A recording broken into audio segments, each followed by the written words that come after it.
The 2-3-2-1. How does it stack up against a 7? Let's roll it out and find out. There's an endless debate in the craps community.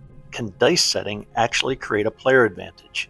Between the grip, the load, the launch, and the landing, the sources of variation seem endless. But if we can minimize those variables with consistent technique, can we actually find an edge? How many rolls can a specific set survive before the dreaded 7 ends the run? We're putting the physics to the test and collecting the raw data. Is it skill or just plain luck? Let's find out on this episode of What Are the Odds? Hey there, hope you're doing great today. Welcome to this episode of the 2-3-2-1 dice set. If you're new here, we will roll out this dice set until we achieve 10 sevens. That theoretically should allow us 60 rolls. We're going to track each roll after we throw the dice. You'll see here off screen, a 4 came out. We'll bring that up into position, show the camera the 4, and we'll log it. We'll continue doing this until we achieve those 10 sevens. And in the interest of time, we're going to speed things up and break down the stats on the other side. Hope to see you there.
So let's take a closer look at our data here. We expected to have at least 60 rolls in this sample, but we only achieved 51.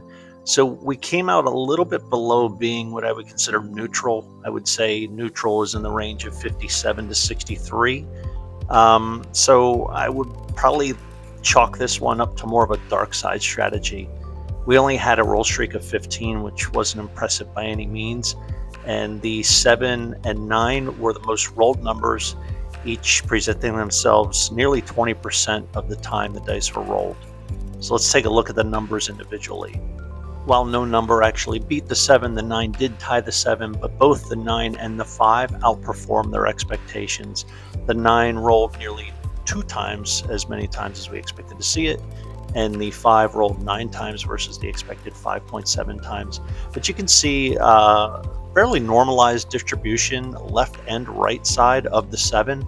And our worst numbers here were the 11, 2, and 12 respectively, with the 2 and the 12 never emerging once during this roll set of 51 rolls. And in putting our sister sets together, we do see that the 5 and the 9 exceeded expectations nearly 2 to 1 again, with all the other sisters underperforming. A quick look at our hardways showed that there's nothing impressive here. The 10 met expectations, the 4 fell short, and the 6 and 8, between the two of them, showed up 12 times, and we had 0 hardways produced by the 6 and the 8. And lastly, our horn rolls, well, these were even more abysmal. The 3, again, was 1 roll short of just meeting expectations. The 11 only showed up once, and we never saw a 2 or a 12.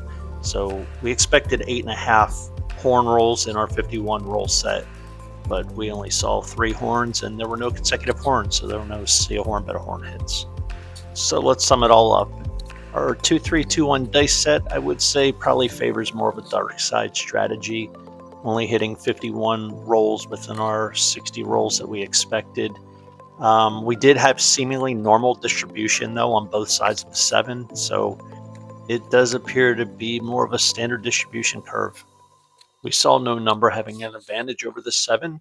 The 9 showed up just as many times as the 7, both showing up 10 times in a roll, which was nearly 20% of our rolls resulted in either a 9 or a 7. The 9 and the 5 were the only 2 numbers that did outperform expectations, and this was the sister set to bet on. Our hardway performance was pretty abysmal. We only rolled 2 hardways out of a total of 19, 4, 6, 8s, and 10s. The hard 10 met expectations, the 4 fell short by a roll, and the 6 and 8 never emerged. And we actually had 1 more horn roll than we had number of hardways. We rolled 3 horns, but they all performed poorly. The 3 almost met expectations. The 11 appeared once, and the 2 and 12 were just completely non-existent. And we never rolled a consecutive horn, so we had no see a horn, bet a horn opportunities to hit. And that's going to be it for this episode of the 2-3-2-1 rollout. Stick around for the next episode. I appreciate you joining me. Have an excellent rest of your day, and we'll catch you on the next one of What Are the Odds?